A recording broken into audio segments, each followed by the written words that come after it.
America Iran तनाव के बीच Trump ने ईरान की बॉर्डर पर एक बड़ी परमाणु डील को सील कर दिया। अमेरिका की परमाणु डील को ईरान पर हमले से जोड़कर देखा जा रहा है। मीडिया रिपोर्ट्स के अनुसार अमेरिका और आर्मेनिया के बीच हुई परमाणु डील के पीछे ट्रंप का ऑपरेशन तेहरान है। वही ऑपरेशन तेहरान जिसे अंजाम देने के लिए ट्रंप आर्मेनिया की जमीन से ईरान पर अगले कुछ घंटों में हमला कर सकते हैं।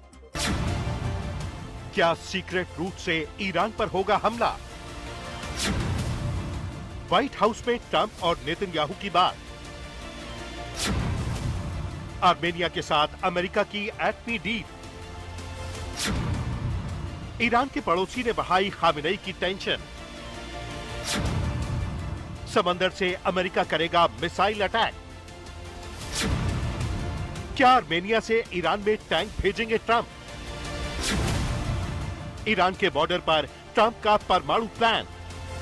जिस वक्त दुनिया की नजरें व्हाइट हाउस में अमेरिकी राष्ट्रपति ट्रंप और इजराइल के प्रधानमंत्री नेतन्याहू की मीटिंग पर टिकी हुई थी, ठीक उसी वक्त ईरान के पड़ोसी मुल्क आर्मेनिया में अचानक सेना की मूवमेंट बढ़ गई।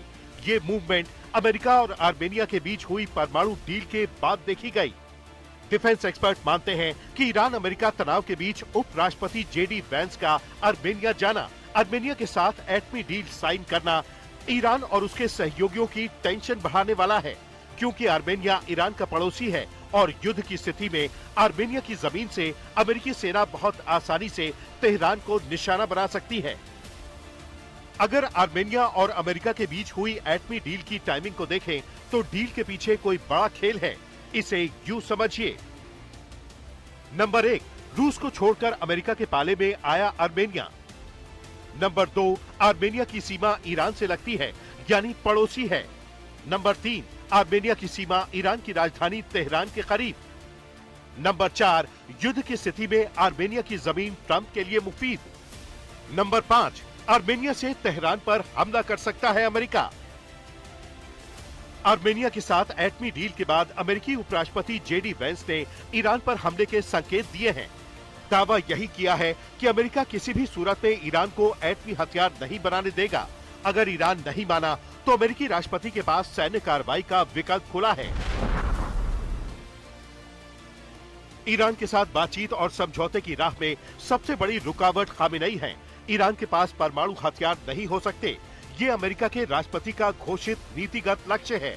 ट्रंप जो करने जा रहे हैं उसमें कई विकल्प खुले हैं। राष्ट्रपति ट्रंप सबसे बात करेंगे। पहले गैर सैन्य तरीकों से जो कुछ भी संभव है उसे हासिल करने की कोशिश करेंगे। अगर उन्हें लगा कि सैन्य कार्रवाई ही एकमात्र विकल्प बचा है तो आखिर में उसी विकल्प को चुनेंगे। अब सवाल यही है कि ईरान की घेराबंदी में जुटे अमेरिका ने आर्मेनिया को अपने पाले में खींचकर खामेनेई के लिए मुसीबत बढ़ा दी है। दरअसल ईरान की पूरी तैयारी मिडिल ईस्ट में अमेरिकी सैन्य ठिकाने और इजराइल को निशाना बनाने की है। वहीं दूसरी तरफ मिडिल ईस्ट में भले ही अमेरिका के सैन्य ठिकाने हैं, लेकिन ज्यादातर मुल्कों ने युद्ध की स्थिति में अपनी जमीन के इस्तेमाल पर ट्रंप को रेड सिग्नल दिखा दिया है। यानी अब की बार मिडिल ईस्ट के मुल्क यही चाहते हैं कि उनकी जमीन से ईरान पर हमला ना हो। हालांकि युद्ध की घड़ी में इजराइल पूरी तरह अमेरिका के साथ खड़ा है। इजराइल ने अपने एयर डिफेंस सिस्टम को मजबूत किया है और तो और अमेरिका ने भी पूरे इलाके में एयर डिफेंस सिस्टम को तैनात किया है। अमेरिकी मीडिया में छपी रिपोर्ट्स के मुताबिक ट्रंप और नेतन्याहू के बीच हुई मीटिंग में ईरान को लेकर लंबी चर्चा हुई है। चर्चा के दौरान विकल्पों से लेकर ईरानी हमले से निपटने की रणनीति बनाई गई है। मैं इस समय मौजूद हूं ईरान की राजधानी तेहरान के अंदर और लगातार मैं यहां पर आपको ग्राउंड रिपोर्ट पहुंचा रहा हूं।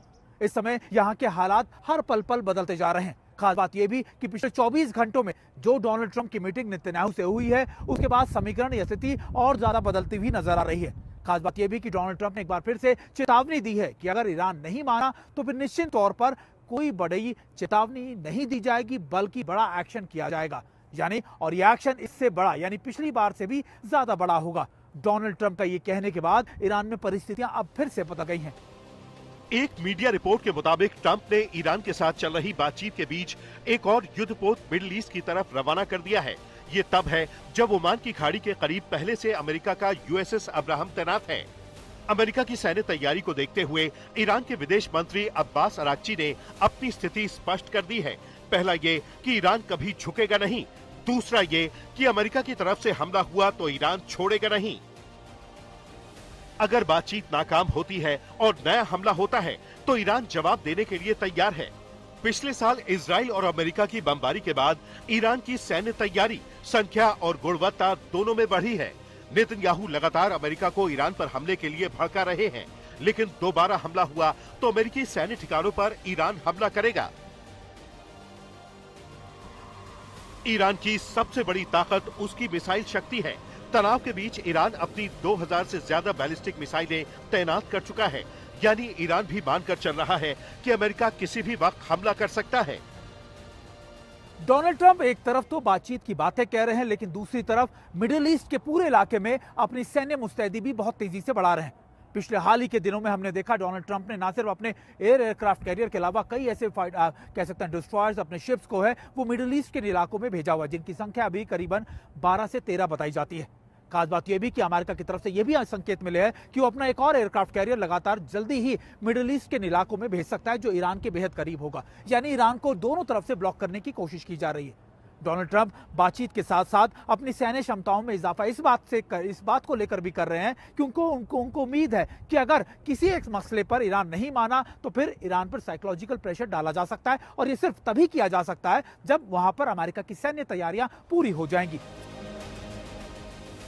ईरान और अमेरिका अब उस मोड़ पर खड़े हैं जहां से दोनों मुल्कों के बीच पीछे लौटने का रास्ता नहीं है। ईरान की अपनी शर्तें हैं और अमेरिकी राष्ट्रपति ट्रंप की अपनी। ऐसे में दोनों मुल्कों के बीच बातचीत से समाधान की गुंजाइश कम है, जबकि युद्ध की संभावना पूरी है। आज तक ब्यूरो।